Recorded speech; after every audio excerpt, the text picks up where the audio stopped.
city of Flint, such an iconic town.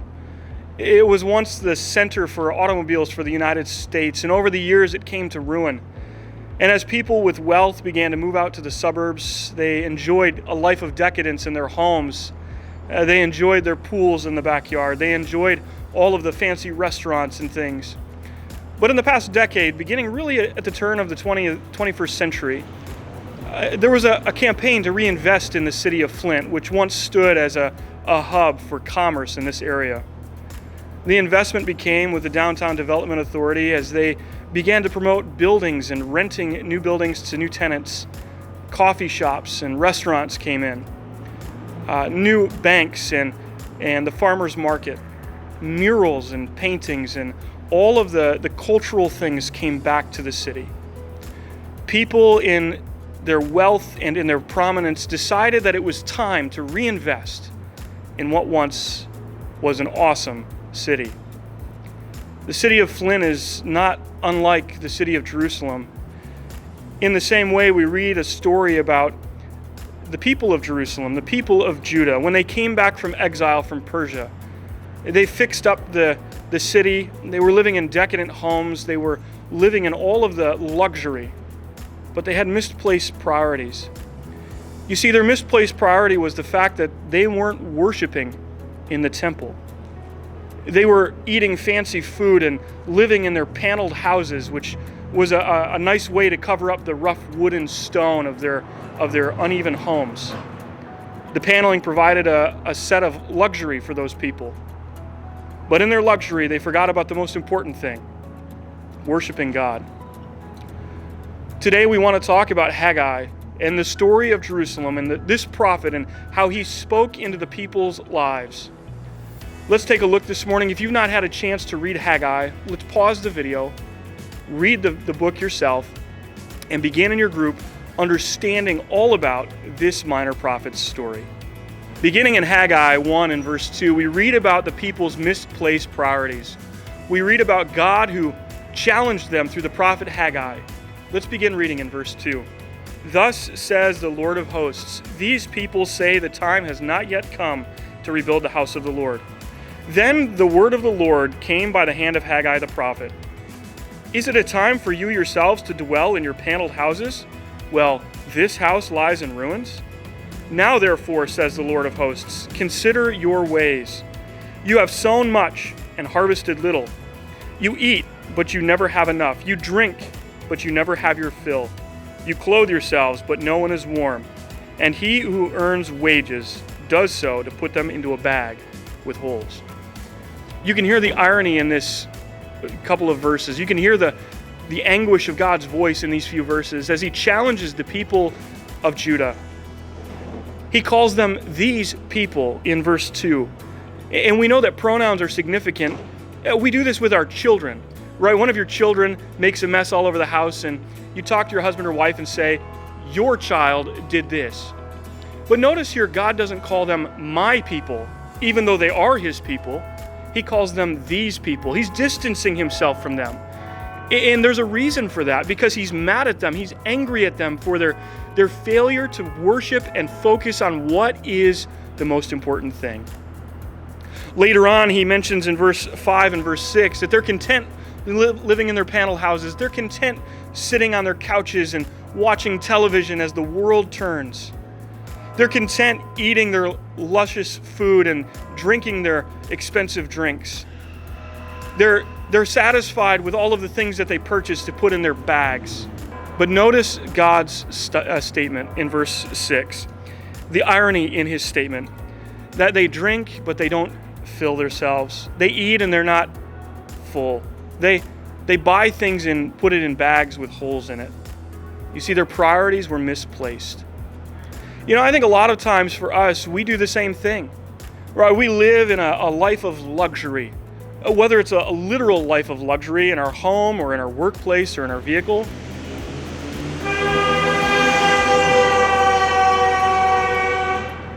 Maybe it's a metaphorical place of luxury where we live in this lifestyle where, well, we don't need God. We don't need anything. We're satisfied and happy the way that we are.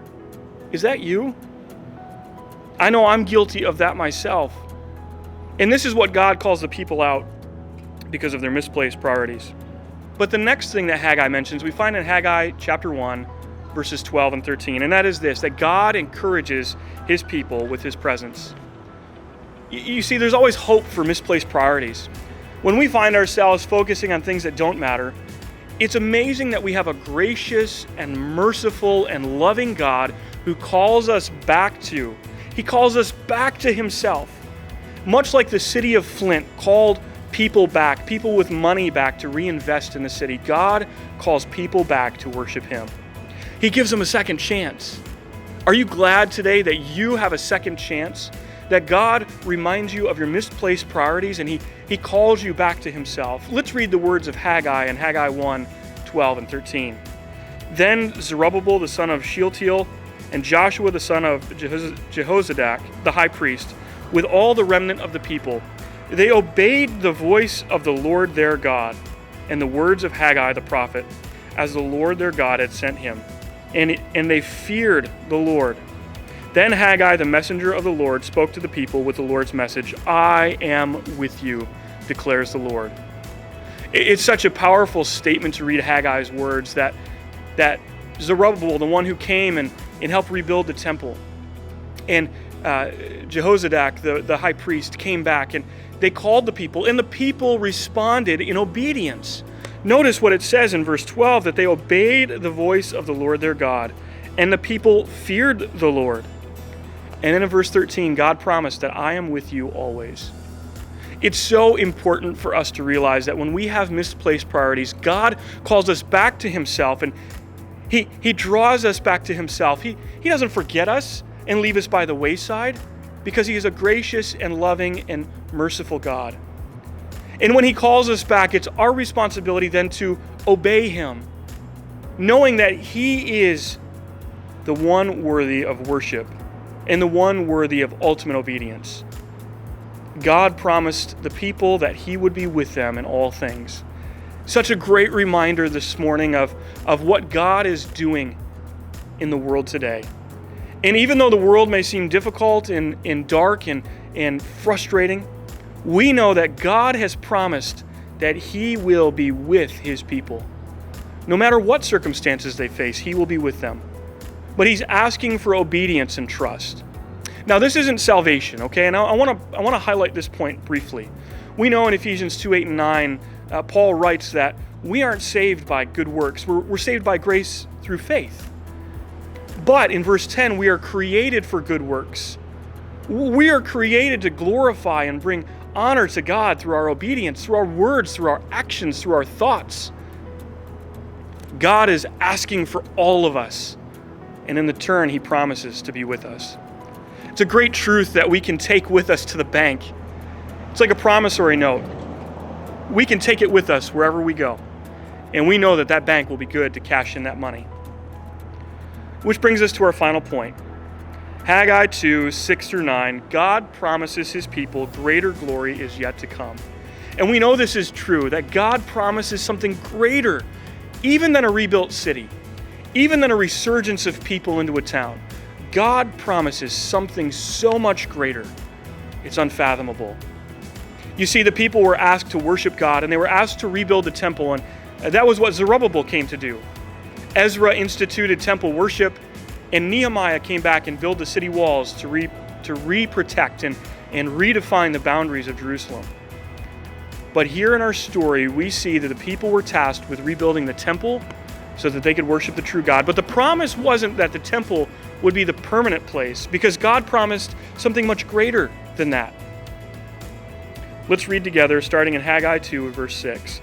For thus says the Lord of hosts, yet once more in a little while I will shake the heavens and the earth and the sea and the dry land, and I will shake all nations, so that the treasures of all nations shall come in. And I will fill this house with glory, says the Lord of hosts. The silver is mine and the gold is mine, declares the Lord of hosts. The latter glory of this house shall be greater than the former, says the Lord of hosts. And in this place I will give peace, declares the Lord of hosts. How many times do you see God called the Lord of hosts in this section? It's a great reminder of God's ultimate supremacy over all things. The Lord of hosts is a military term. He was in charge of all of the armies of heaven. All of the people and the angels of heaven were under his authority and control. And at any moment, he could send them, and they would destroy everything so that God's kingdom would reign. It's important here in Haggai 2 and in verse 6, we see God promises something greater. A new temple, a new place where the people would be with God and he would dwell with them. And we see in Revelation 21 that promise come true of a new temple and a new Jerusalem that comes from heaven. God dwells with his people. They worship him and enjoy him forever. Such a great promise and something that we can hold true to ourselves, that God promises something better. I want to point out something else, though, we see in verse 9, and that is this idea of peace. And in this place I will give peace, declares the Lord of hosts. You see, a temple was a place where a God, in Jerusalem's or in Israel's worship, it was the God of heaven, the God of Jacob and Abraham and Isaac, and the true God, the one God, the only God, the same God that we worship. But in other religions, the temple, as it was with Jerusalem, was a place where a God, or the God in this case, dwelt with his people. And they would come and worship him, and he would provide restoration and hope. He would provide peace. We see here in Haggai 2 and verse 9 that God promises peace. It's all we want in life, is to live in peace. And we know that when Jesus returns and when God establishes his kingdom and when the new Jerusalem and the new heaven are established and the new earth, we know that there will be peace. There will be no more hunger or pain, no more sorrow or sadness or mourning, no more tears or crying. All of that will be done because God will make all things new. Just like the Garden of Eden, when Adam and Eve lived in peace with animals, with nature, with themselves, and with God, we too will experience that peace. God promises something greater for his people, and it's all dependent upon his glory. So I guess the point today is this: where are your priorities? Are they in worshiping the true God, or are they in the luxuries that you experience at home? Do you respond when God calls you out? Come back to me. I want you to come back and worship me alone. Obey me.